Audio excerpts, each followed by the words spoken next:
Can you hear me? Hi, Okay, I can hear you. Okay. Okay. Who's gonna admit? Who to? You admit? Okay, there are two people into. Okay. I just you just do the admit yourself. And now the microphone is on mute, right? It's not, right. No one can speak. No one can speak. Permission. Right. Except for the host, the co-host. The co-host can turn on and off the microphone by themselves. Right. Okay, it's a good try. See how it works. Okay. How many people live by now? 38 people. We are a bit ahead of time. The time is supposed to be 8 p.m. Okay. And we are right now ahead of time. Is my sound okay? That's okay. Okay, good. The picture okay? Yes. Picture is clear and the sound is okay. Everything works fine. Ken Hunt is connecting to audio. Turn on Ken Hunt microphone. Hi Kenneth, how are you? Can you speak this time? Yes, I can speak. Ajahn, can you hear me? Okay. Yes, can hear you okay. Hi, how are you? Any question today?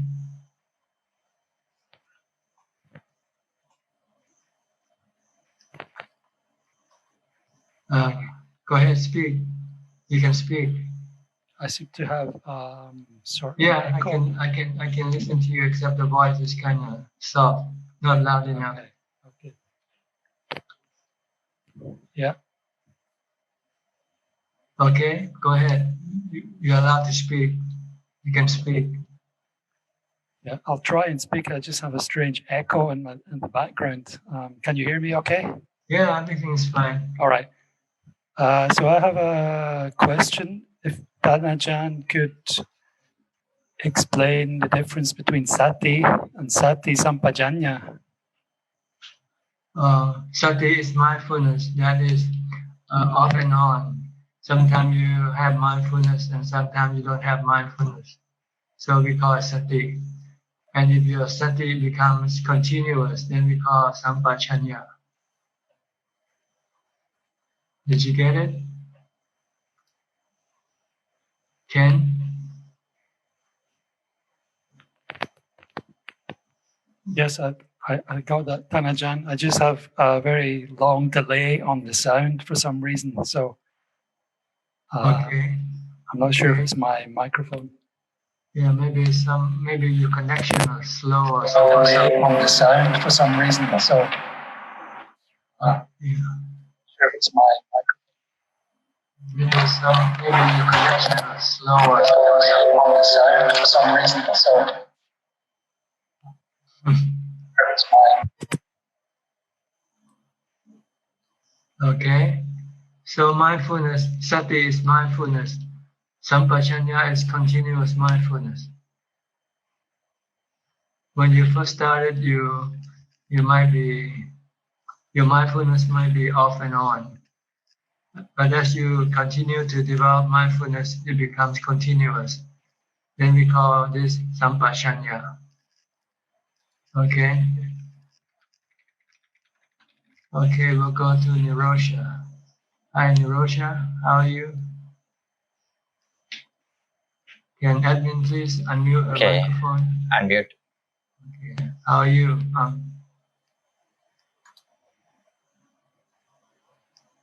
Nirosha, put the button unmute. Okay. Okay, you can speak now, Nirosha. How are you? Good, thank you, Ajahn. How are you? Good to see you again. Good to see you too, Ajahn. I had that same question Ken had, but I have some extended from that. What is that Ajahn Mahabhuva talk about after Sampajanya that people go to Mahasati and Mahapanya, Ajahn? This is what we call continuous mindfulness and wisdom working in tandem together. Yeah. The wisdom is constantly using the three characteristics or the super or the whatever aspect of wisdom is continuously working from the time you get up to the time you go to sleep without any stop, except of course when you want to rest or something, or when you think of some other thing.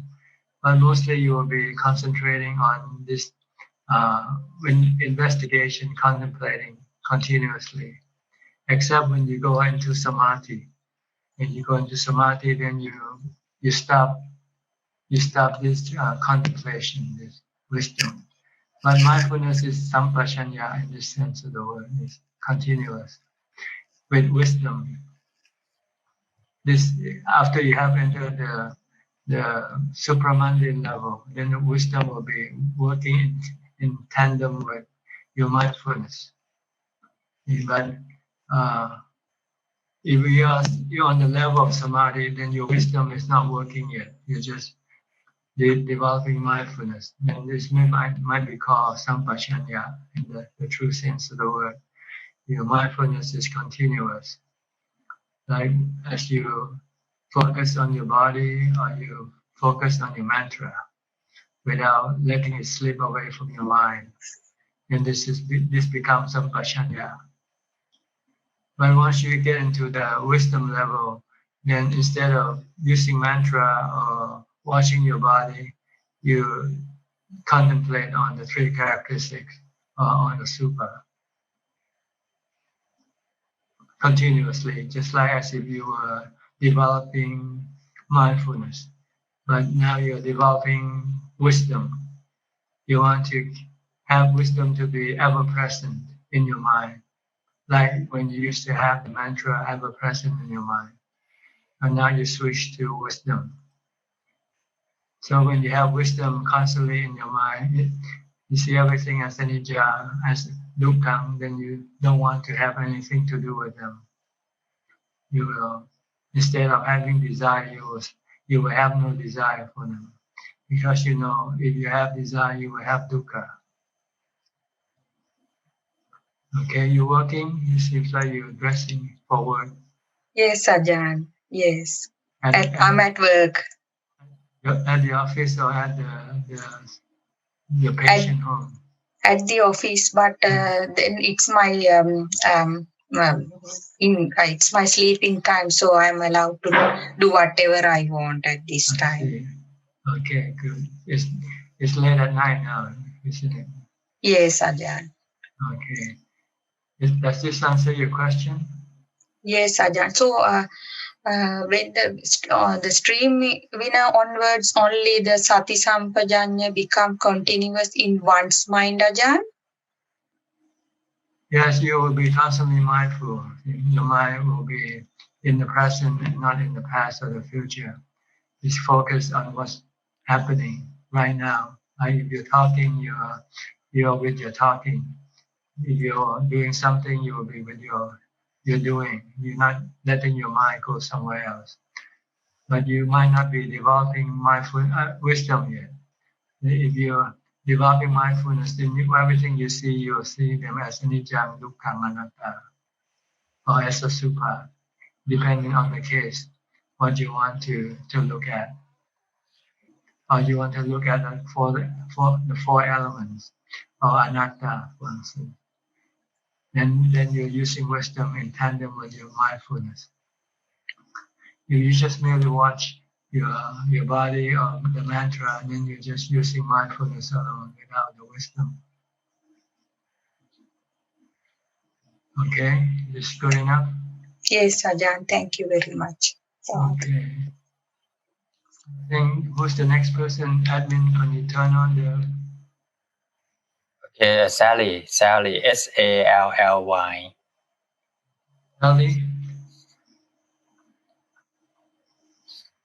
Can you unmute the microphone? Okay, unmute already. Okay. Ajahn, Yes. today I don't have any. Yeah, I do not have any questions. I see. Okay, where are you from? Malaysia. Malaysia. Okay. So you just want to listen? Yes. Okay. Thank you. We'll go to the next person then. Okay, Soling. Soling, next Yeah. person. Next person. How are you, Soling? I'm good, Ajahn. I'm very good, thank you. You're from Penang? No, England. Penang, UK. okay. Yeah, Yeah. London, okay. Yeah, yeah. How are you? I haven't got. Yeah, I'm very good, thank you. I'm very well. I don't have anything to ask right now, but I'll just listen. Is it okay? Okay, good. Thank you. Nice to see you. Nice to see And you. Thank you. Okay, good. And we'll go to Monica, Chin, and Xin Yi. Could you?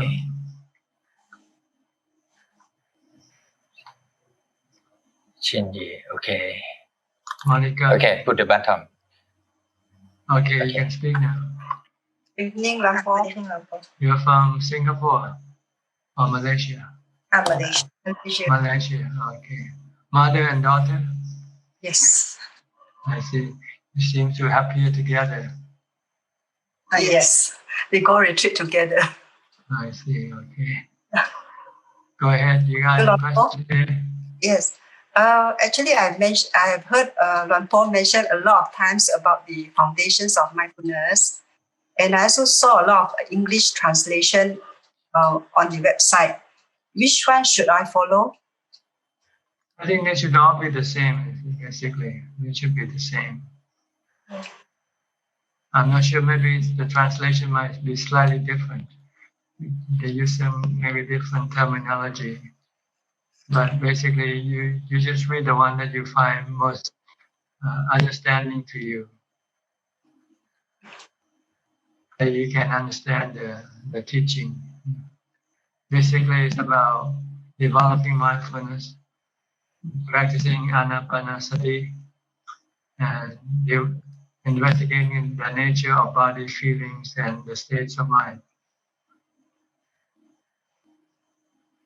So should I actually memorize the whole thing, or should I just read and then try to understand first? Well, if you want to use it as a mantra, as a meditation object, then you can memorize the whole sutta. In translation, right, in English, better because you can understand what you memorize. If it's in Pali, you won't understand what you're memorizing. So if you can memorize in English, and when you meditate, you find it difficult to focus on your breath when you first start, then you might just use the reciting of the sutta to calm your mind first, to bring more mindfulness. And after you have memorized the whole sutta, maybe it takes about 40 minutes or so, then your mind might become calm and have more mindfulness. Then you might be able to concentrate on your breath, watch your breath. This is a method to develop or increase your mindfulness at the start of your meditation, because sometimes you don't have much mindfulness when you start and you find it difficult to watch your breath. Your mind keeps thinking about other things. So you should force it to recite the sutta. So that means if I recite, I should do it in English. That should be fine, yeah? Yes, because it's you get both aspects. You use it as mindfulness, and also you understand it. So it's insight or wisdom, at least inside to the teaching, what the Buddha wants us to do. Okay. Thank you, Lampo. Okay. Next. Emily and Matt. From Washington, D.C., I think. Yeah. I have no questions again. Hello. No question. Hi, how are you? I'm doing well. How are you? Okay. Yes, good to see you too. All right. How are you? You don't. No questions today. Okay. No questions. Just listening, Ajahn. Okay, good. We'll go to the next person. Okay, Ka Fui. Okay. Good day to you, Ajahn. I'm Kafui from Malaysia. This is the first time here, and I would like to just listen and grab a bit or two from the Dhamma talk. yeah, basically just to learn more. Okay, thank you. Sadhu, sadhu. Thank you for joining us. Okay, next, Dean. Dean, you have anything to say? Hi, Ajahn. Hi, how are you? Where are you from? I'm from Singapore. Okay. I would really like to go to Thailand to meet you someday, but the travel restriction doesn't allow now. So I hope to see you soon. Yeah, be patient. Things will change eventually. Yes. But right now, just be happy where you are. I have been considering ordination for quite a number of years now. So in 2015, I was in UK Aramavati for several months. So after 5 years, I still feel the strong pull to go forth. So recently, I've been listening to you for the past few months. So I don't really have a question. It's just that I find myself quite drawn to your teachings and your sharing. So I do feel very quiet when I listen to you internally. So I just like to listen. Whether you are speaking or you are giving instructions is good enough. So thank you, Ajahn. Okay. Nice to meet you and hope we might be able to see in real life soon. Thank you, Ajahn. Okay, we'll go to the next person then. Okay, Philip Lim. Malaysia, I think. Philip. Right. How are you, Philip? I'm good, thank you, Ajahn. I'm glad to be here today. How are you, Ajahn? Good, good. You got anything to say or ask? Just a slight question. I just need Ajahn to clarify on the subject of dukkha. I know the translation for the word dukkha is not exactly like the English in the Pali as is suffering. Can it also be the meaning? Like for example, the feeling of uneasiness, tension, and things like that. That's right.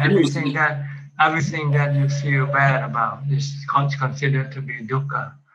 And the cause of the dukkha is because of the attachment to the khandhas, right? The khandhas and everything else, not just the khandhas, the situations, the people, or whatever. But they usually comes within through your consciousness, the central objects that you come into involved with, either people, things, or even weather situations. The political situation. These are all things that make your mind unhappy because you have the desire to have them to be one way or the other. And when it doesn't go your way, you become unhappy. You have dukkha. Right. So the direct, the translation in English is basically unsatisfactory, right? It is not. That's right. Yeah. Because the Pali word covers everything. See? Yes. But the English translation only covers just one small thing, like suffering. Yeah. But actually, it means everything: uneasiness, discomfort, anything that's mental, not physical. Okay, let's put it that way. Anything that makes you feel uneasy, unhappy, anxious, restless, agitated. These are all dukkha. Imperfection, right? Is like an illusion, which causes the dukkha, right? No, your dukkha causes by your cravings, your desire toward the objects. You want to possess them. When you start to have the desire to possess them, you start feeling uneasy already. So it's the cravings that cause all the dukkha in the mind. If you have no craving, then whatever happens doesn't bother you. You might can just merely know and accept things as they are. So in a practice of Buddhism, when you an enlightened being or anything like that, it's a practice of the way how you perceive things, how you change and see the truth. Yes, you see them as anicca, dukkha, anatta. Anatta means you cannot control them or manage them all the time. Let's put it that way. Sometimes you can, sometimes you cannot. Like your body, sometimes you can take care of it, keep it cheap shape and good. But then one day it gets sick, you cannot control it. So when the body gets sick, you have dukkha because you don't want it to get sick. If you know ahead of time that you cannot control your body, and one day it's gonna get sick. So when it gets sick, you just remain calm and say, okay, what can I do? And so you have no desire for it not to get sick. Then your mind is okay. Your mind will have no dukkha. So basically is the way that you understand things and the way that you perceive nature. That's right. The way we look at things, we tend to look at them in the opposite. We look at them as niccang, sukhang, atta. Niccang, permanent, sukhang, makes you happy all the time. Anatta always belong to you, always under your control. But it's not, right? Yes, it's not. Everything, things keep changing, and sometimes you cannot control them or manage them the way you want it. So you get dukkha when you are disappointed. You become sad. Or worse, sometimes not just sad, it becomes sorrowful and miserable and so forth. It depends on the intensity of your cravings. The stronger your craving, the stronger your dukkha. Right? Okay? Understand. It's good enough? Good enough. Okay, well, let somebody else talk, okay? Okay. Please, we'll go to the next person. Can you have anything to say again, Ken? Yes, Your mic is sorry. clear now. Okay. At the beginning, I had a problem with my sound. Okay. But it's okay now. I had the Facebook running in the background, so. Okay. May I ask another question quickly? Yes, please go ahead. It concerns I was reading the biography of Ajahn Mun. Yes. And there was a story about Ajahn Chop meeting a couple of tigers in the forest. And before this, he was apparently scared of tigers. He had fear of death. But after that, meeting the tigers, he went very quickly into a deep samadhi. Yes. And when he came out again, he had lost his fear of death and so on. And then my question was, is that the moment when he attained to Sotapan? From as far as I understand, the experience that they had with the encounter that they had with the tiger was more on samadhi level. He was walking Chonburi in the forest, walking meditation, and he come face to face with the tiger. And since he was very mindful, his mind, instead of being excited, it gets inside and get into jhana instead, with the control of his mindfulness. And he remained in jhana for quite long because after he came out, the candle that he used for his lantern had all burned out. Yeah. But he was still standing there exactly the way before he went into jhana. So I think this is more on the level of samadhi. But maybe once he know that he will not be attacked by the tiger, he might not be afraid of the tigers anymore because he might know how to deal with it. But I think to become a sotapanna, you have to, at the same time, understand that the nature of your body, that is impermanent, that one day it's gonna have to die.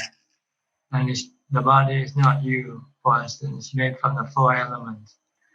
And if you come face to face with the tiger, instead of going to jhana, you just remain in equanimity, remain non-reactive. Then I think that would make you a sotapanna. But if you go into jhana, you just samadhi, not sotapanna yet. Okay. Okay. Okay. Thank you, Ajahn. Thank you. All right. Okay. Next person. Next, Geraldine. Geraldine. Hello, Ajahn. How are you, Geraldine, from Singapore? Yes, Ajahn. Thank you. Thank you for your sessions. Thank you. Good. Yeah. Any question today? Ajahn, how do we practice mindfulness of speaking? Be mindful when what you say before you speak. You have to know what you're thinking before you say. Know what we are thinking before we say it. Yeah. So But it's because you can't say anything, you have to think first, right? yes. So we have to be constantly aware of the mind when we talk. Because the mind is the one who's doing the talking, not the body. Okay. Okay. Thank you, Ajahn. Thank you. Okay. The body just follows the direction of the mind. The mind has to think, I want to say something, then it starts to say something through the body. Yes, but because the mind runs faster than the body, so it's very difficult to control the mind when we are speaking. But at least you can, you know, you have to know what you're gonna say. At least you have to be that mindful. Or else you might say something bad. Like if you're angry and you might say some bad words, for instance. But if you're mindful, then you can stop it, right? I'll try harder. Thank you, Ajahn. Okay. So just try to be mindful using mantra or watching what you're doing. And then when you have mindfulness, then you can also watch what you're going to say. Yes. This morning I was meditating, and then suddenly I recalled the Anapanasati Sutta, and then I realized that the Buddha said we have to know when we breathe in long, breathing short, breathing in long, breathing out long, breathing in short, breathing out short, and to experience the body when you breathe in and out. And then I realized the next step is to tranquilize the body. So to tranquilize the body means to bear with any pain that is it? How do we tranquilize the body? You just leave the body alone. You cannot. It's not the body you want to tranquilize. You want to tranquil your mind. You want to calm your mind. You want to leave the body alone. Right. So then I also realized the meaning of tranquilizing the mind when we recite Buddha, because when you recite Buddha, you are tranquilizing the mind. That's right. As well, right? Yes. So I realized why we have to breathe and say Buddha. You don't want to do anything with the body. The practice is to control the mind, to calm the mind. The body, you just leave it alone. Okay. So when we actually say Buddha, you're calming the mind. There will be a point when the mind cannot say Buddha anymore. And then when it becomes calm, when it has entered jhana, then it won't say. It cannot, right? Yeah, it cannot say anymore, right? Yeah, it doesn't need to. It's happy and it's peaceful. Okay, I've done that once only. Yeah, I will try that method again. Okay. Okay, thank you, Ajahn. Sadhu. Okay, we have some people raising their hand. You want to go to them first? Okay, Vince joined from Singapore. Okay. Yes. Good evening, Ajahn. When the awareness is when we have awareness in the heart, right? So sometimes we can see there's a space between thoughts the space between thoughts and perception, or thoughts and memories. So when our awareness become a bit weak, I tend to like to use me, between me and an object. So I notice the space between me and an object, external object. So my question is that is the space that is me and the object become a meditation object? Is that correct thinking? And the next question I wanted to ask, what is your view about space in this awareness? Well, answer your second question first. The mind is a space, is a mental space, and it's occupied by your thoughts and perception, which comes and go like asteroids. They just come and go. Your perception, your consciousness, and your feeling. These are like planets in the space, in the universal space, which keeps moving back and forth, coming in, come and going. And they are not under your control. You have to understand it. The mind is just the one who knows. So who owns the space occupied by the four khandhas? So the mind has to be smart to know what the four khandhas are doing. And the only thing that the mind can control is the sankhara khandha. It can direct the sankhara to think positively or negatively. So what you want to do is to teach the sankhara to think positively, think according to the truth, think that everything is anicca, dukkha, anatta. But before you can teach the sankhara, you first have to know how to stop it first. That's why you use a mantra or mindfulness to stop your thought first. Once you can stop your thought, your sankhara, then you can then direct it to think in the way of the truth, in the way of anicca, dukkha, anatta, or asubha, for instance. Okay. About your first question, I forgot. I think it's probably covered both. No, because the awareness get weaker, right? So I want to re-establish the awareness. So I basically use the space between me and the external object. So once I feel the space between the object, at least I can bring back my awareness to the heart or the knowing. Okay. If it works, it's okay. It's okay? Yeah, as long as you can bring your mind back, bring your awareness back, and stop your thought. Basically, you want to stop your thought. Yeah, correct. Yes. Okay. Any more questions? The second question is that because I am not a believer of metta, and because I think there is a thought, so is that thinking correct? You think metta is just a thought? Yeah. It is a thought, but it also being sent out toward your body. See? When you meet people, you have good thought. Then you say good thing to people.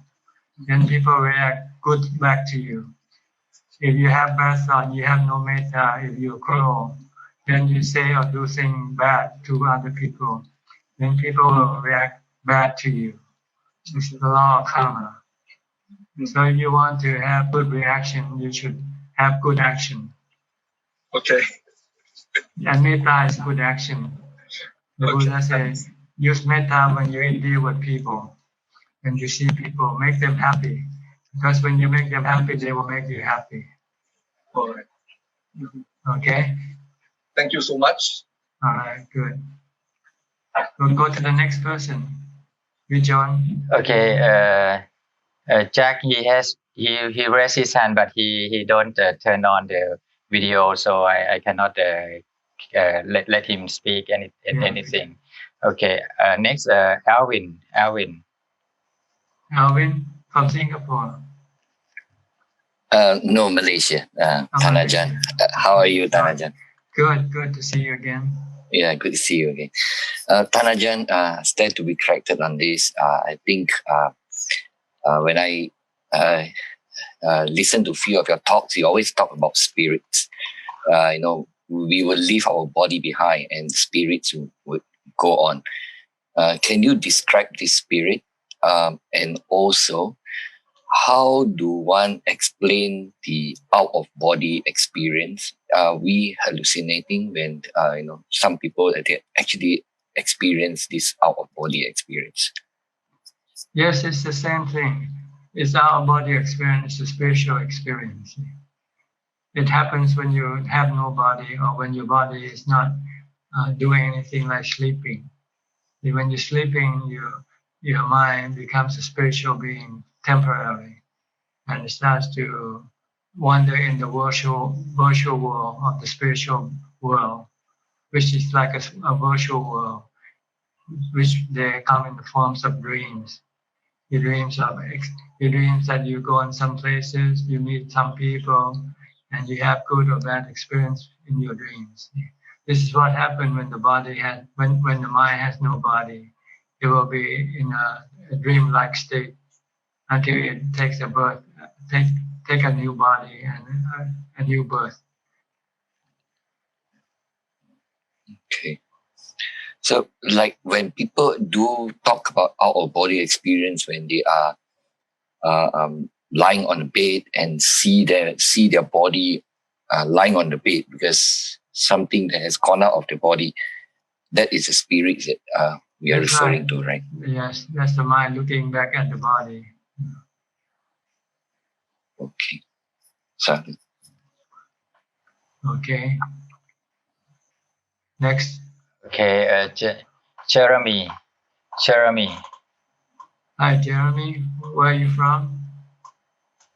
Hi, Ajahn. I'm from Kuala Lumpur. Okay, good to see you again. Yes, good to see you. I'm more than satisfied just listening. Okay, good. No question. All right. Okay, nice to see you. Thank you. Same to you. Next. Okay, Jim Louis. Okay, both of you. Okay. Hi. Hello. Good evening, everyone. We are from Melbourne, Australia. Yeah. We are actually Singaporean living in Melbourne. Okay, good to see you both. Yeah, nice meeting you. Yeah, this is the first time. Yeah. This is the first time we're attending your talk. Okay. So we just continue to listen. Recommended by Wong. By Wong. Wong Yong Xiong. From where? From Singapore? From Thailand. Now he lives in Thailand. In Thailand, I see. Yeah. Yeah. Thank you very much. Is he in a meeting now also? You see? Yeah, I think he should be inside. I see. Yeah. Okay. So you don't want to answer any question right now? No. Thank you very much. Okay, good to see you both. Yeah, thank you. Next. Okay, next, Sweet Tan. Hi, Sweet Tan from Vancouver. Good evening, Ajahn. How How are you? It's morning for you, right? Right. It's 6:30. Okay. How are you both? Okay. Good, Ajahn. How are you? Okay. Good. You can hear me all right? Yes, it's clear. Yeah, very clear. Okay. Any question today from Czech or Sri? It's okay. It seems very busy today. I have one question. I'm wondering about our emotions. Is our emotion, like negative emotion, are they all caused by craving, and or if they are naturally up and down, or yes, even positive emotion also created by your craving also. When you get what you want, you get positive emotion, right? You feel good. When you get a raise, you feel good. When you got fired, you feel bad. So they are both emotions of your craving. When you get what you want, you get good emotion, good feelings. When you don't get what you want, then you get bad feelings. So if you practice, you want to stay away from both good and bad feelings. You want to sort of to be calm and equanimous, no emotion, just merely acknowledging, merely knowing. Okay, today I got fired. Okay, today I get a raise. But you remain the same, whether you are fired or you get a raise. So this is what you practice for. to maintain equanimity at all times, regardless of whatever happens to whatever you come into contact with. If you have nothing to, if you don't claim anything to belong to you, then you probably won't have any emotion. But when you start claiming things to belong to you, then you start to have attachment. Then you start to have emotion toward those objects. Like people you don't know, you don't care what happens to them.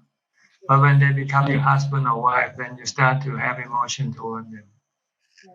That's because you have delusion to think that they belong to you. So when they belong to you, you want to make them, you want them to remain good, healthy, and strong, and happy. So when they're not, then you have bad reaction, bad emotion. So you have to teach your mind that everything that you come into contact with is anicca, dukkha, anatta. Then you can remain keeping a distance from the objects that you come into contact with. Just merely dealing with them on the rational level, not on the emotional level. Like when you deal with people that you don't have, they don't belong to you, they have nothing to do with you, then you can be rational with them, right? But with somebody you tend to be more emotional. What, in order to do that, do we have to achieve like jhana? Yeah, you need to have equanimity. Plus the wisdom of seeing things as being anicca, dukkha, anatta. Okay. So the different levels of enlightened people, they are more and more equanimous. Like once you're enlightened, you are more equanimous, and then eventually you are totally equanimous.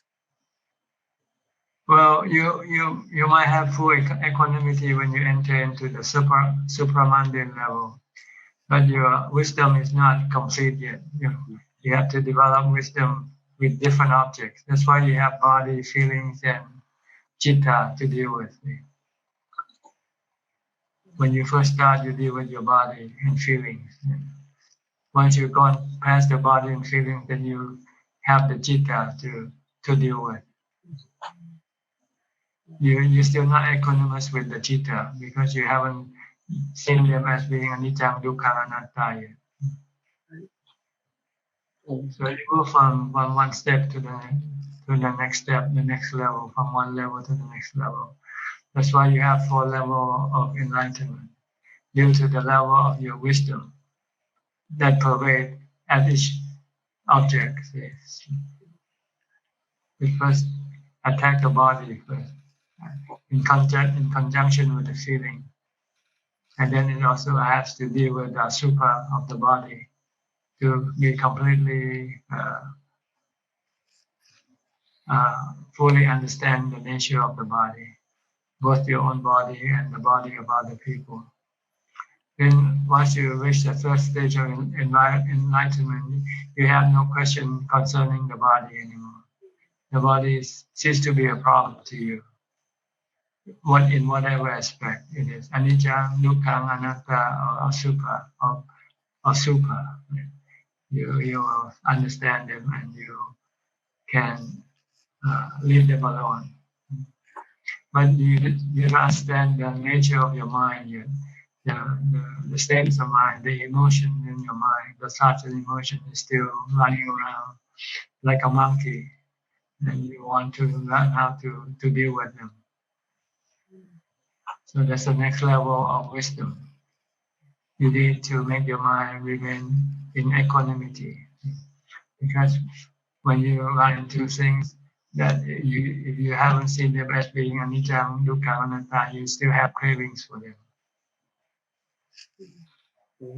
Attachment toward them, like the rupa jhana and arupa jhana. Once you pass the 3rd level, then your mind will experience the rupa and arupa jhana automatically due to the cessation of the sensual cravings, which keeps your mind agitated.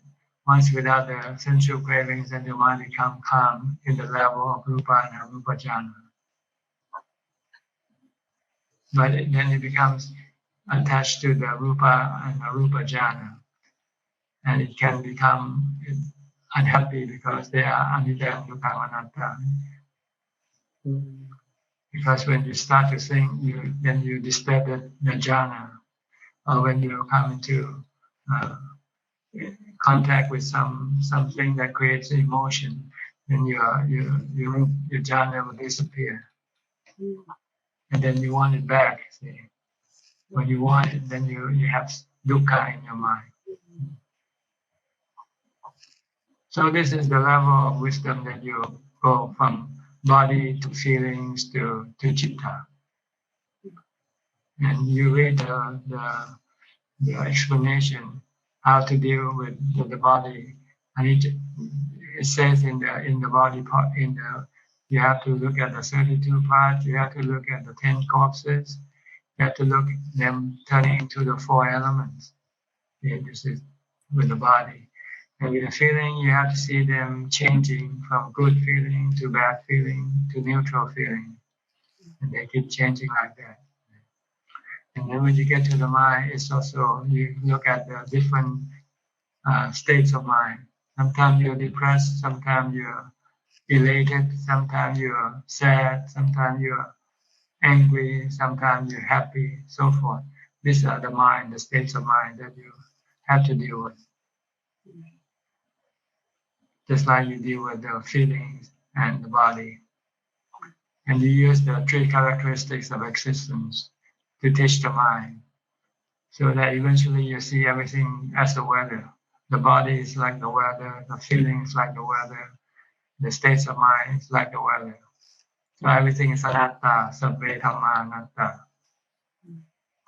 Then you just have to leave them alone and accept them as they are, as they come. If you're angry, okay, just know you're angry and just accept it. Then your anger will disappear because it's impermanent. See? But sometimes you're angry and then you get angry at yourself for being angry. So you're increasing more anger. But if you just merely know, okay, anger comes and goes, happiness comes and goes, sadness comes and goes, everything comes and goes. You just merely know. Then eventually your mind will not be disturbed by the coming and going of these feelings or states of mind or emotions. So you rise above them, you transcend. See, an Arahat transcend above the body, the feelings, and the states of mind, the emotion. He still have this thing, but he's not involved with them anymore.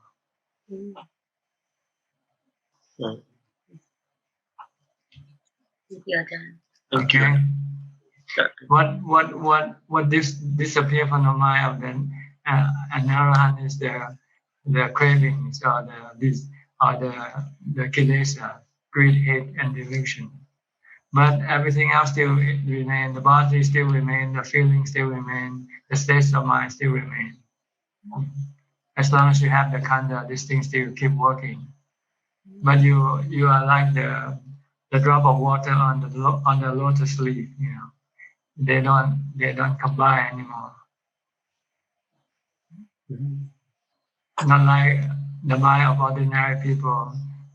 They still combine with this body, feelings, and emotion. They become involved and they become reacting to each other. You react to them. With an enlightened person, he finds out reacting to this thing will cause dukkha. So it's not reactive. If he should react, he react rationally and not expecting any result from reacting. Just do it because you have to do it. You might have to say hello to somebody, but you don't expect them to say hello back or anything. You just do your part. If they don't want to say hello to you, okay, no problem. If they say hello to you, you don't feel good, you don't feel happier, you just still remain the same. But as long as you still have to deal with the khandha, this is how you deal with it. Just no emotion involved,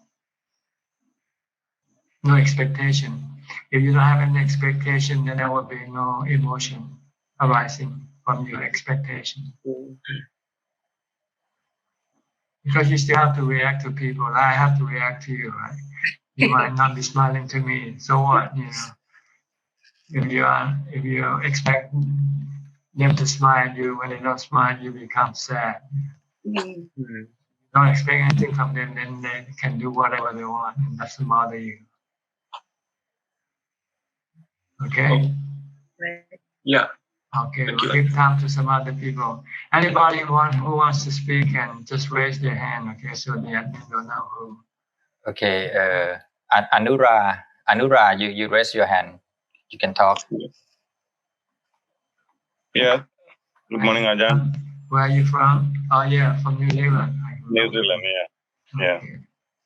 So, Ajahn, I've been reading Ajahn Luanta Mahabu's book. He explained that in his early years, he's been practicing samadhi for 5 years. After that, he started practicing in between samadhi and panya. That means he's spending more time in samadhi and then vipassana and back and forth. Is that how he practiced? When you first start, you want to develop samadhi first. Yeah. If you haven't yet samadhi, you don't want to go to panya.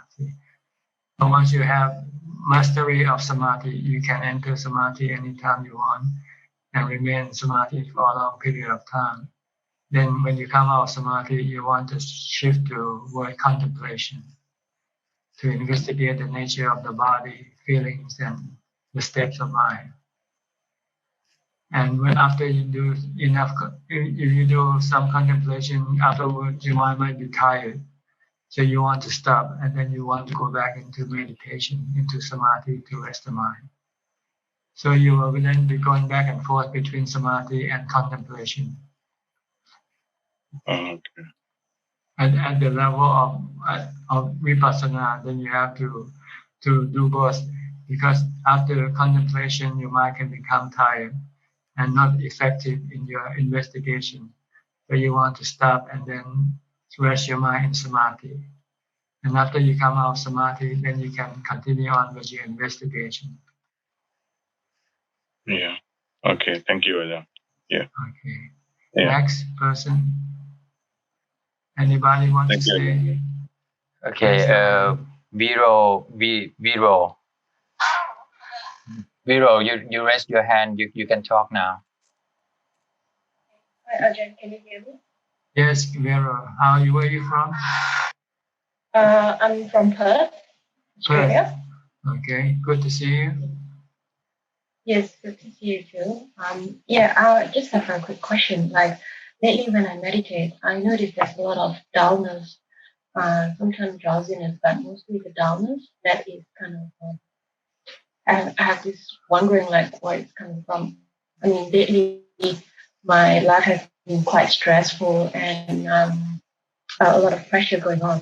But I don't usually get dullness, even though I'm busy with work. This time I just found there's more. So I was just wondering if I should, just be with it and wait for the dullness to pass, or should I do a more active meditation like metta, or do you have any recommendation in terms of? If you sit and you feel drowsy, then you should get up and do walking meditation instead.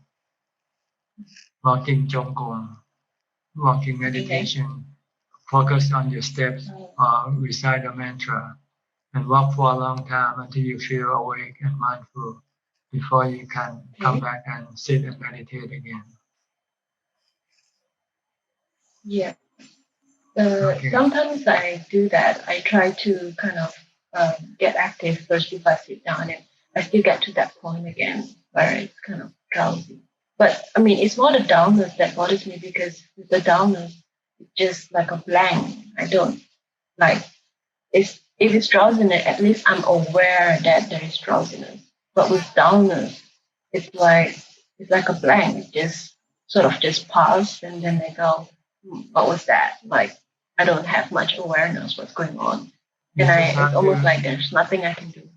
You just have to ignore it. Ignore. It's part of your emotions. Your mind can go up and down. So just understand that this is the nature of the mind. Sometimes it's down, sometimes it's up. And the only way to bring it up is to be mindful. You have to develop mindfulness. So you have to be proactive with your mindfulness. You have to recite a mantra or do some chanting as you walk. Then eventually the down will disappear and the mind will become alert and light and happy.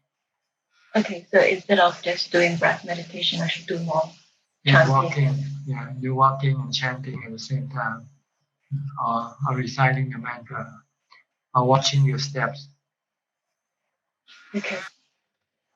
You might have to do for a long time, maybe a couple of hours before it can bring up the mind, bring up your mindfulness. So you have to be patient and you have to be persistent in your practice. Don't give up easily. You say, oh, you walk for 10 minutes and say nothing happened. Then you say, I want to stop. Then you will never get anywhere. So you have to say, maybe it takes 1 or 2 hours before you experience some changes in your mind. But keep doing it. Okay. Okay. Okay. Next person. Okay, Rachel, you have anything to say? Rachel Lim. Rachel. Hi, Rachel. Hello, Ajahn. Yes, good evening, Ajahn. I don't have many questions. Just that there's one whereby Dhamma Mahabua said it's okay to have desire to do something like desire to get out of Nibbana, desire to do meditation. So does it mean that if it's a wholesome desire, it's okay, like doing dana, going for retreat, and unwholesome desire is something that we should get rid of? That's right. Unwholesome desire are defilements, and wholesome desire is Dhamma, Magga, the path to enlightenment. You have to have the desire to practice. You have to have the desire to give up your money, to keep the precepts and to meditate. These are considered, we don't call it desire, we call them chanta. Chanta in the 4 Ittibhata. Chanta, Viriya, Chitta, Vimamsa. You have chanta, the desire to practice is called chanta. It's not the desire to, if you have sensual desire, then this is defilement. The desire to become somebody or something, or not to become somebody or something. These are the defilement. Okay. Thank you, Ajahn. See, in Pali we use different words. The defilement we call tanha. By the desire to practice Dhamma we call chanta. Yes, because in English both are called desire. Yeah. Okay. Okay, thank you, Ajahn. Okay. Rose, you have anything to say? Rose? Hi, Rose. Put a button, unmute.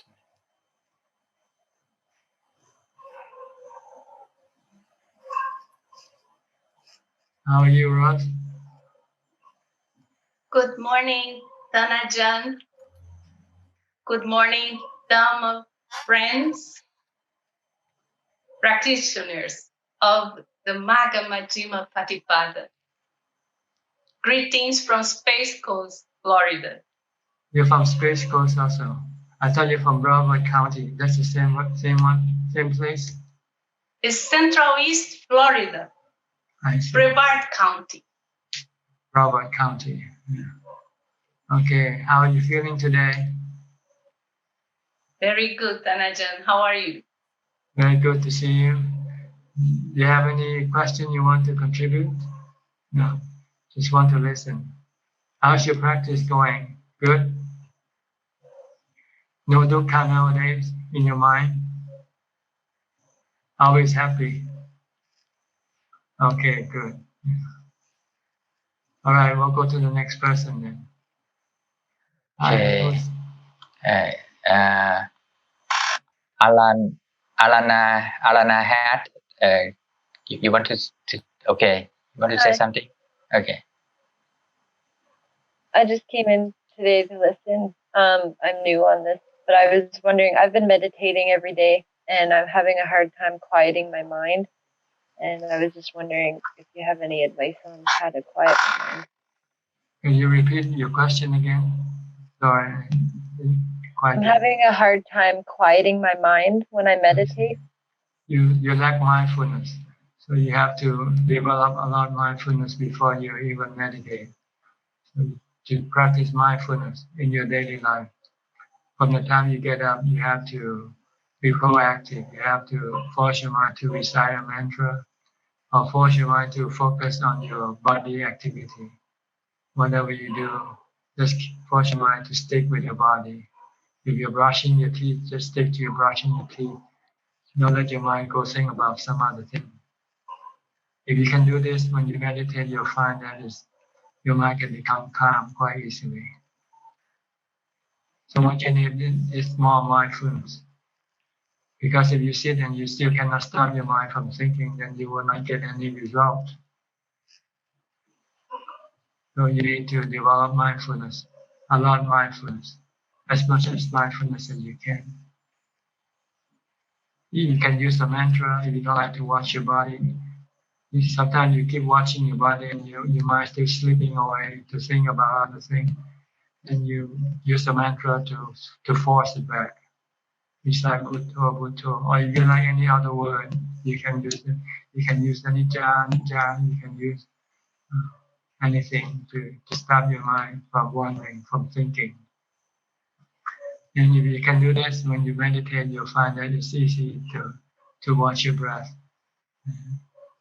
Because you won't be going anywhere, your mind won't go anywhere. You'll keep watching the breath in and out at the tip of the nose.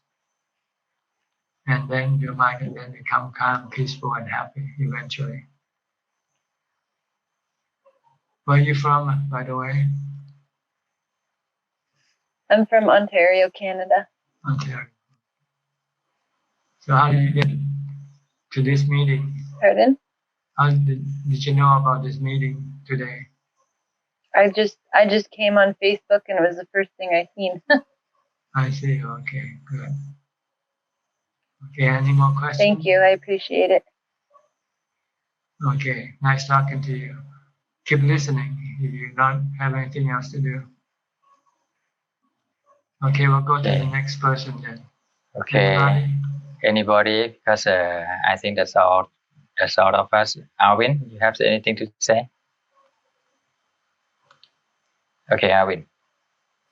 Okay, Thanajan, for a beginner, when we come to walking meditation, do we walk really slow and observe our steps, or we can walk fast by chanting a mantra? Usually you walk normal, just like you do in your ordinary life. How you walk, just use the normal rate of walking. Unless if you feel drowsy and you want to beat that drowsiness, you might want to walk faster, maybe. But normally you just keep walking on your normal way. Not too fast, not too slow. Comfortable. Let's put it that way. At the rate that you're comfortable with. If you're comfortable walking fast, okay, you can use fast walking. If you're comfortable with walking slow, you use the slow. But the point is not how fast or slow you walk, it's how mindful you are with your walk. You just have to keep watching your steps when you walk, that's all. And stop your mind from thinking about other things. Concentrate on your steps. Or concentrate on the mantra, if you like. Sadhu. Okay, good. Okay. No more questions from anybody? Okay, I saw Anura. Anura, you raise your hand. Yeah, Thanajan. Yes, could you please explain the vitakka vichara in terms of our how do we apply that to our meditation practice and what it really means to our meditation. Okay. Thank you. When you start in your meditation, you have to focus on your meditation object. When you are aware that you are watching your meditation object, this is vitakka. And if you know the condition of the object that you're watching, such as the breath, is coming in or coming out, then this is vichara. So it's like first, vitak is like attention or being aware. Vichara means being critical of what's going on. You know, it's coming in and coming out. So this is a process of meditation. When you meditate, you need to use an object.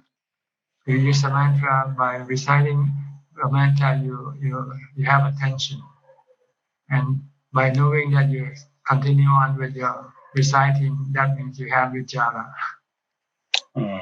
Right. Okay.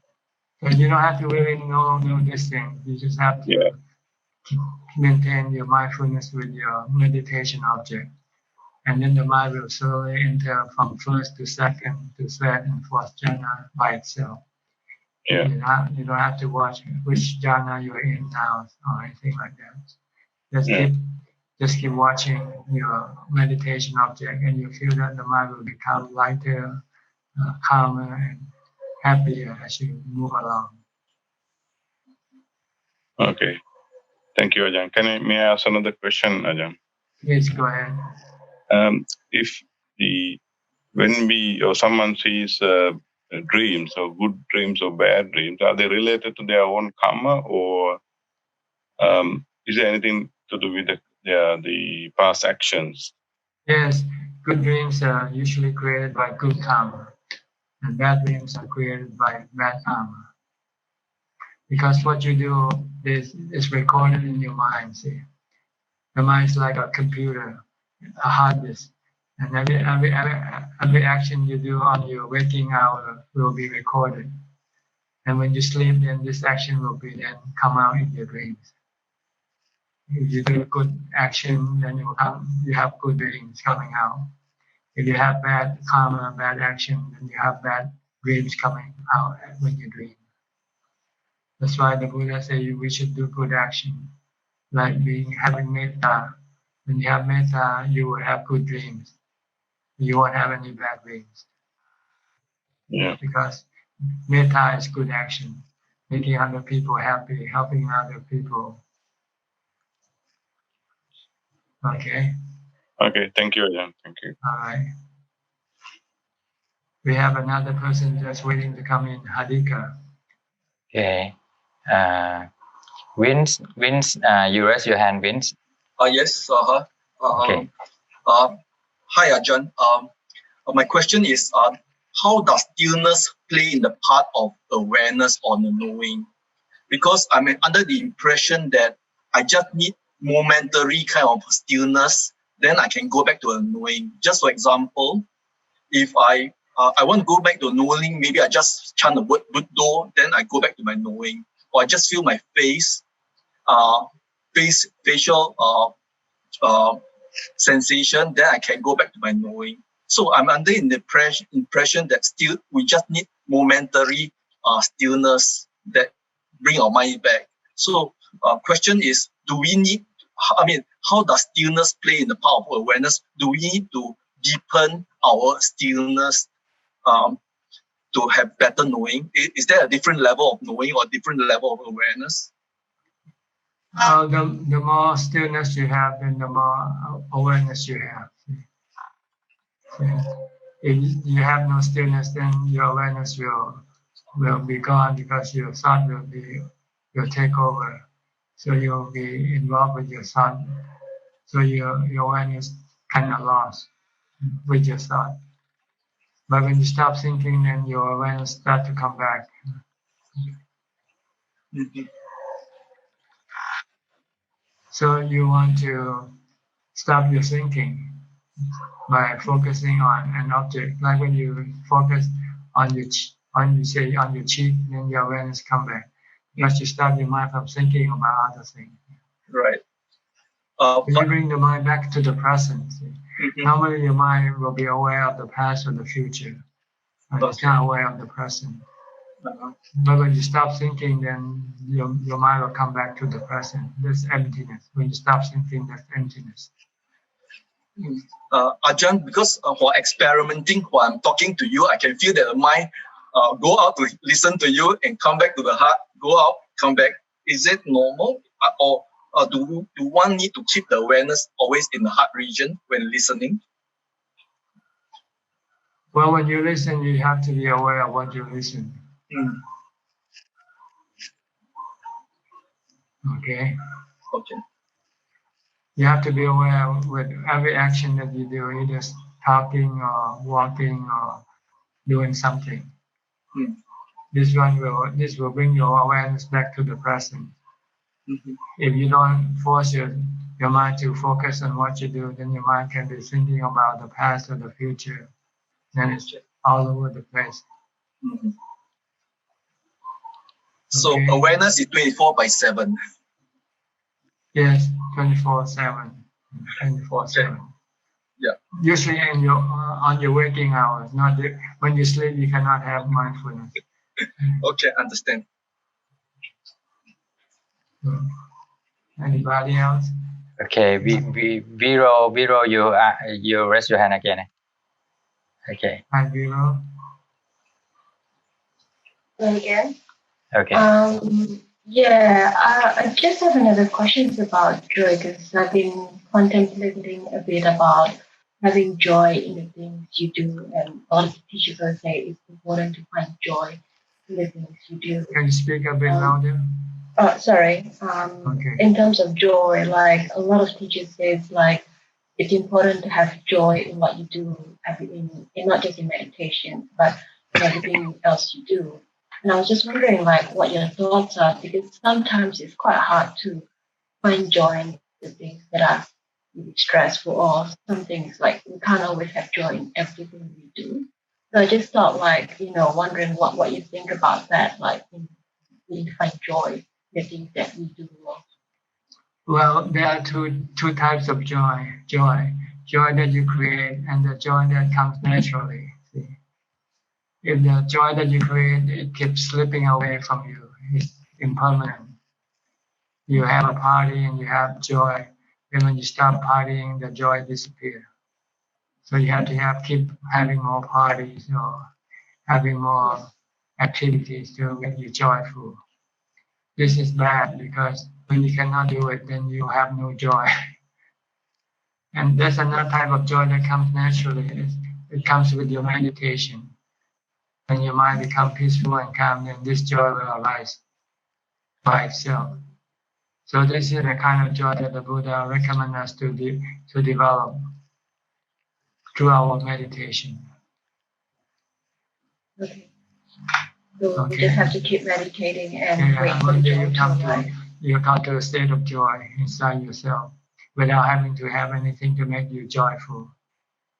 Yeah, but I'm wondering about like the tasks that we have to do in our daily lives. Sometimes, sometimes personally, when my mind is a bit calm and bright, and I tend to have more joy. But sometimes you just don't have the joy to do the tasks and the things that we have to do in everyday life. Not in terms of partying, but just daily chores and the things that we are expected to do. Sometimes, and what I've been told by many people, or rather many teachers, is that it's important to develop this joy in the things that we do, and that's what I meant. You just have to accept your work. When you have to work, you just have to do it. Find joy in working. See? If you don't like working, then you have no joy.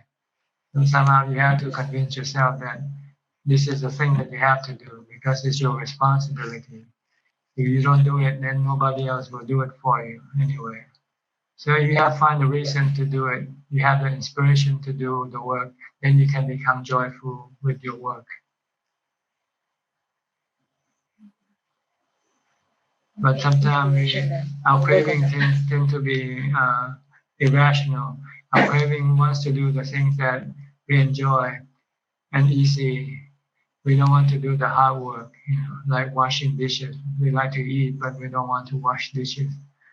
So you have to use rational to tell your mind that if you want to eat, you also, if you enjoy eating, you should also enjoy washing your dishes. I'd rather do washing dishes than doing my assignments. Like, doing assignment is just hard. Yeah, you have to think that if you don't do an assignment, you might fail in your class. But if you do your assignment, then you pass, you get good grade, then you can become inspired that way. Yeah. So you have to find a reason for doing things, then you can then find joy in doing it. You have to think of the reward that comes after that from what you do. Okay. Thank you, Ajahn. All right. Next, anybody? Okay, Hadika.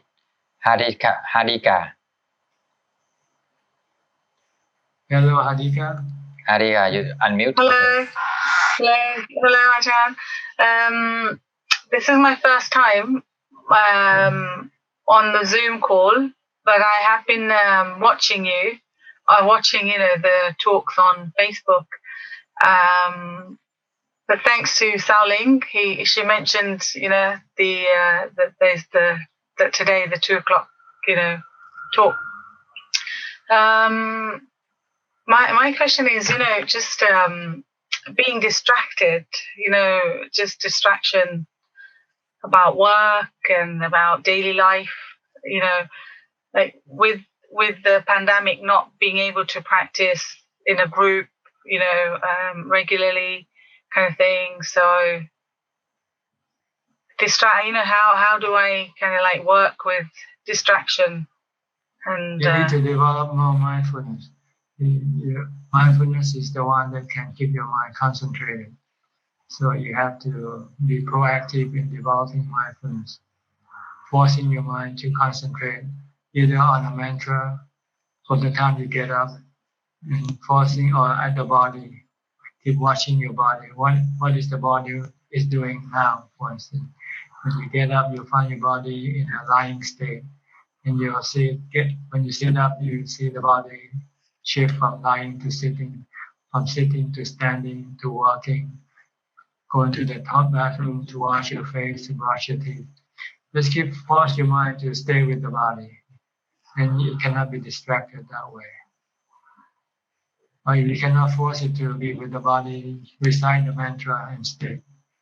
Force yourself to recite Bhutto, Bhutto, or any other word that you find suitable for you. And this will force you to be concentrated, to be focused. Then your mind will be less distracted as you develop more mindfulness. Okay. Thank you. All right. I think this is the same problem with most of us. We tend to have not enough mindfulness to keep concentrating on what we do. We keep being distracted by other things that come. So because we don't have enough mindfulness or concentration. Yeah. So we have to develop them as from the time we get up to the time we go to sleep. Make it into a habit, and eventually you'll have strong mindfulness all the time. It's about getting emotional as well for me, just thinking, thinking all the time. Right. When you stop thinking, then your emotion will disappear. Or become less when you think less, then the emotion become less and less.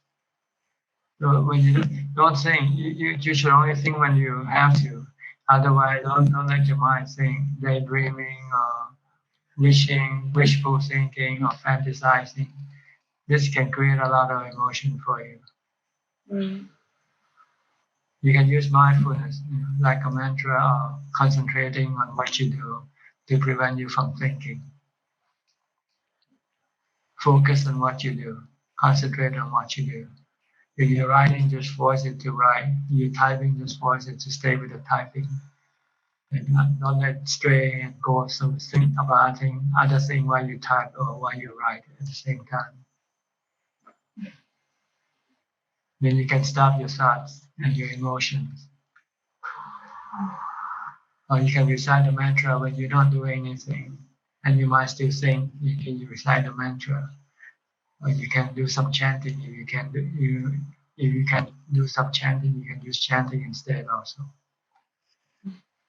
Then you will have more mindfulness as you keep developing, and then you'll find that you can control your thoughts, your emotions, and your mind become less distracted, and become peaceful and calmer as you develop mindfulness. Okay, you're from London, I guess. I am. Yeah.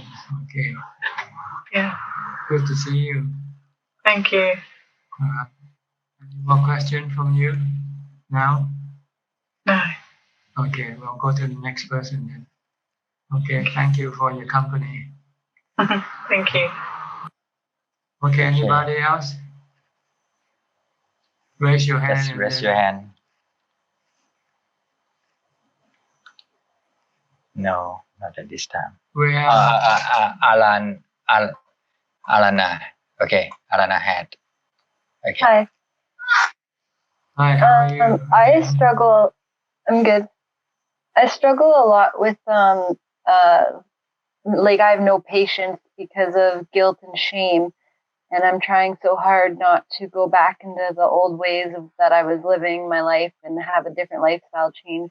So I was wondering if you have any advice on like how I can get more patience with myself and stay away from the guilt and the shame, so I can stop wasting time and start spending more time with my family. You have to separate your guilt from your action. First, you have to accept that the action that you have done was not good. So you accept that and try to change it. But you don't have to feel guilty about it. It's just you already did. Why feel guilty and cause you more suffering? Just accept that, okay, it's a mistake. It was a mistake for you to do that. Now you want to change it. Forget about the guilt. There's no need to be guilty. Can you do that? Then you be more rational rather than emotional. See? Knowing that it was wrong is rational, while feeling guilty is emotional. So you have to tell yourself that to be guilty is only hurting yourself. Doesn't do you any good. To acknowledge what you did was wrong and trying to correct it, this is good for you. Okay. It's already past anyway. Whatever you did is gone. Why should you feel guilty? It doesn't change anything, right? Just change the action, and then eventually you won't have any guilty. Okay? Be rational. Just be rational. If you did something wrong, accept that. Don't deny it. Just accept that. Okay, it's your fault. You did it wrong. Now you want to correct it. Okay? All right. Anybody else? We are about 1 hour and 24 minutes into the meeting. Normally we do about 1 hour and 30 minutes because by that time most of the questions there is okay, Monica. Monica. Hi. Oh, actually, I read a ebook about you, and you mentioned that the time at around 3 a.m. time. Your sound keeps coming on and off. I'm sorry, something wrong maybe with your connection, or you can have to speak louder.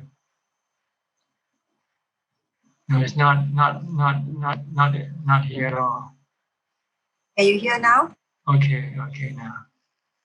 I read the biography of your book. So you mentioned that at around 3 a.m. the time for. No, your voice keep keep disappearing. So I cannot hear your question. Oh, I read your book mentioning meditation. It's disappear again. The voice is keep disappearing. I'm not sure what's happening. Can you hear now? Yes, now. But when you start to speak, it disappear again. I read your book mentioning that the time, the most refined time for meditation is around 2 to 3 a.m. Yes. For meditators, and we have what would be the best time for us to meditate to get the best? See, normally early in the morning is a good time because your mind is not distracted or has any thought that you carry on with your daily activity.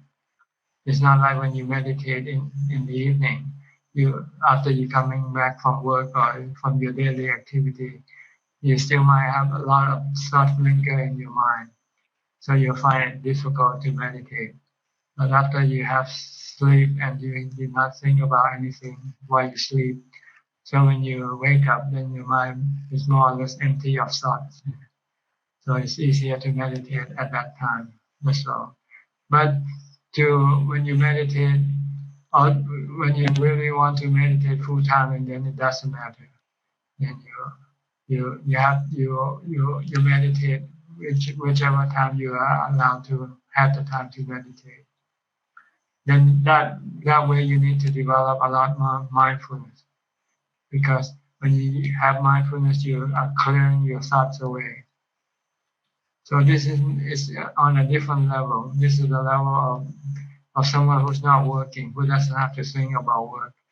Then he can stop his mind from thinking and just concentrate on the mantra or on what his body is doing. But if you're still working and then you want to meditate, then you find your thought will keep bothering you when you meditate, because you spend all day thinking about your work. So when you come back, when you have time to meditate, you cannot still get rid of your thoughts, because your thoughts keep coming back in. So it's different.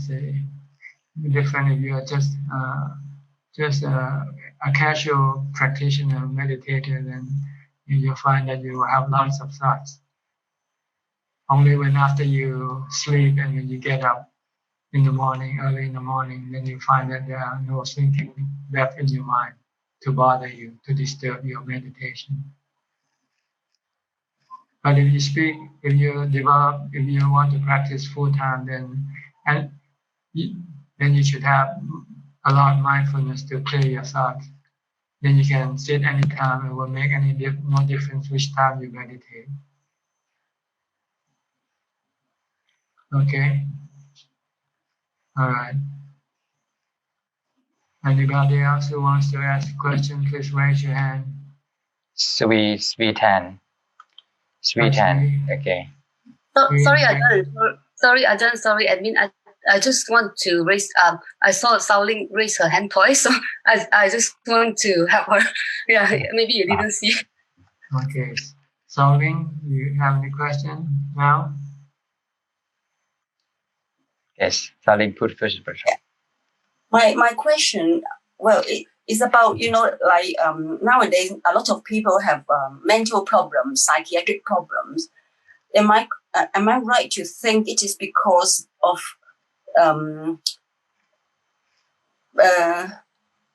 mostly it is the kilesa, the delusion we have, that's pushing the thoughts, and we can't control the mind, and that's why people get that, and like people have depressions and things like that. Am I right to think this is the reason why? And mainly because they don't have mindfulness to control your mind. So the mind then is under the control of the defilements.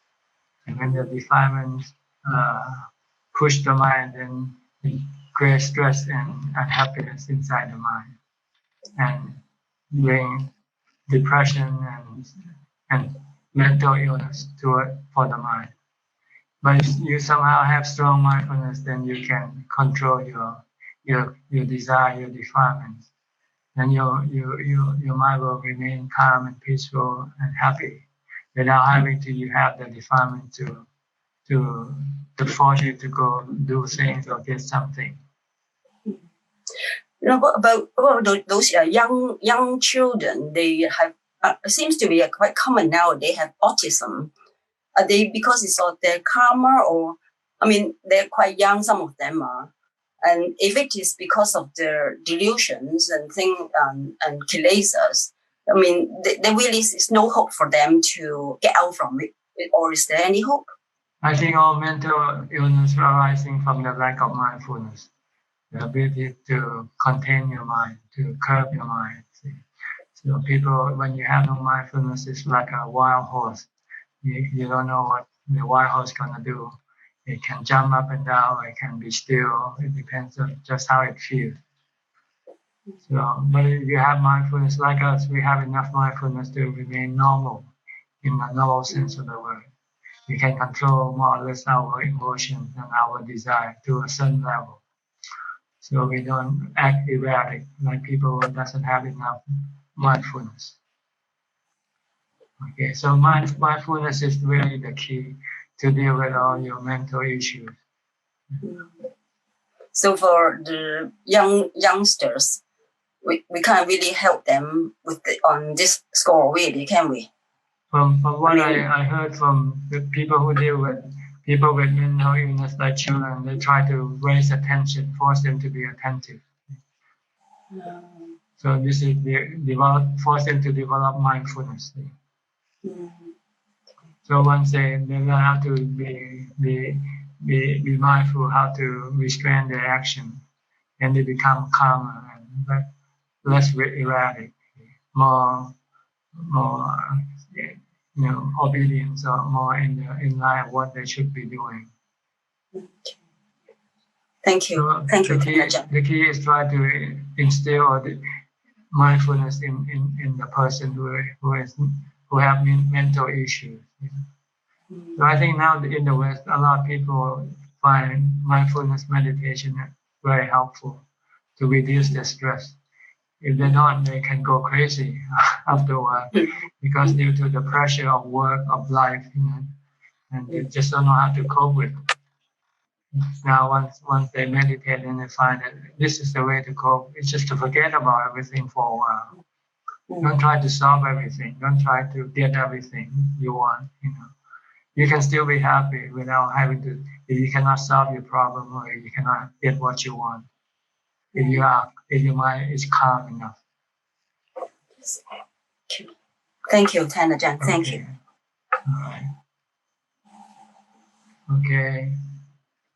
I have to prepare my departure from this meeting. It's about 1 hour and 33 minutes. But I'll allow for a few more questions, just if anybody still have any question to ask. They are welcome to maybe 3 more questions. Then I think I will have to say goodbye for now. Anybody?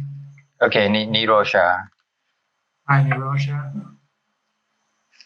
Ajahn, at the time of death, to remain calm, especially when the senses are shutting down, what level of equanimity is needed in the mind, especially when the bodily pains arise and all?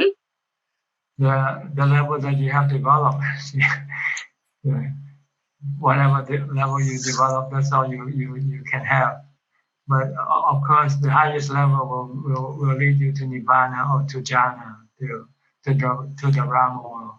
If you have 100% equanimity, then your mind will be in the Brahma world, in the Rupa or Arupa Brahma world. If less, then you'll be in the Deva realm. And less than that, you'll be in the human realm. And less than that, you'll be in the animal realm. The less equanimity you have, then the more emotion you will have in your mind, the more dukkha, and the more greed, hate, or sadness, or fear in your mind. People take this pain medication to get rid of the pain, especially at the time of death. So that has a clouding effect on the mind. So what do you recommend, like having bodily pain, having a painkiller and getting rid of the pain so that the mind is somewhat calm, or just remain with the bodily pain and get involved? Which one creating more effect on the mind to have a better rebirth, Ajahn? Well, it depends on your mind ability, whether it can deal with the pain without taking the medication. If that, then that's better, because you have mindfulness and wisdom to calm your mind now. Then it will ensure you a better birth after you die. But if you rely on the pain, it means you don't have anything in your mind to deal with your mind. And even though maybe the pain might disappear, but the fear of that can still linger and can still cause your mind to be in a bad state. So definitely we can use mindfulness and wisdom. That's the best way to go. All the Ajahns, they don't rely on any medication when they're sick. They use the Dhamma medicine. They use the mindfulness and with insight of wisdom to deal with the mental issues. While the physical issue, they let it happen. Whatever's going to happen, let it happen. Then you have a good mind, and you will depart from this world in a good way, calm and peaceful and happy. Okay. Thank you, Ajahn. All right. So that's what we all do now, is to meditate, to develop mindfulness and wisdom. And this will ensure us to have a good, happy life while we are still alive. And when we die, we'll die happily also. Okay. Anybody else have any more questions? Jim. Okay. Hi. Yeah. Ajahn, I just wanted to know what type of people has a lyric. The reason why I'm asking this, relics. Yeah, lyric. Turn into relics. You have to be the highest level of enlightenment, an arahant. I see. Because my father is a non-believer in any religion, and when he passed away, I went to collect his ashes, and the person who transferred the ashes into the urn was asking me, "Is my father is a high priest?" I say no, he doesn't believe in any religion. He's a free thinker. But however, he pointed to those, it looks like pebbles or whatsoever, colored stones. And he was asking me, "Do you know what is this?" I say, "It looks like stone to me." Then he was telling me that this is lyric. But I'm very confused because he doesn't believe in any religion. But having said that, he only has 6 years of education. He can read the Chinese newspapers, English newspapers, and the Malay newspapers. I think, it seems like he's something special. And when I was young, he actually made me write a Chinese character, and he's able to predict my life on just a Chinese character. And I find it very unique. And I asked him, I say, "How do you able to determine a person's life by just a Chinese character?" He couldn't explain why, but he said that this is something that he knows. So it's like something very special about him, but it's just that I do not know why is that so, that he doesn't believe in any religion, and yet he has something special in him. Maybe because he doesn't need religion. He can he can look after his mind. His mind is happy and not, so he doesn't feel he needs anything. People need religion because they have dukkha or suffering. So they feel that they want to somehow get rid of their suffering. So religion is what they turn to when they are not happy. Maybe your father is always happy. Maybe he's an arahant. I mean, he helps many people, because he helps people to write letters, even though he has only 6 years of education. He's able to read. Yeah. No. Yeah. The worldly education doesn't have anything to do with the state of mind. The mind understand the world to be anicca, dukkha, anatta, he can become enlightened. I see. Okay. Thank you very much. Okay. All right. Any more questions? Okay, no. No more? No more. Okay, then maybe it's time for me to say goodbye for now. Okay. Thank you very much for all of you for your attendance. Thank you very much. And your questions. Thank you. Sadhu, sadhu, sadhu. Sadhu, sadhu. Bye for now. Thank you. Thank you. Thank you. Thank you.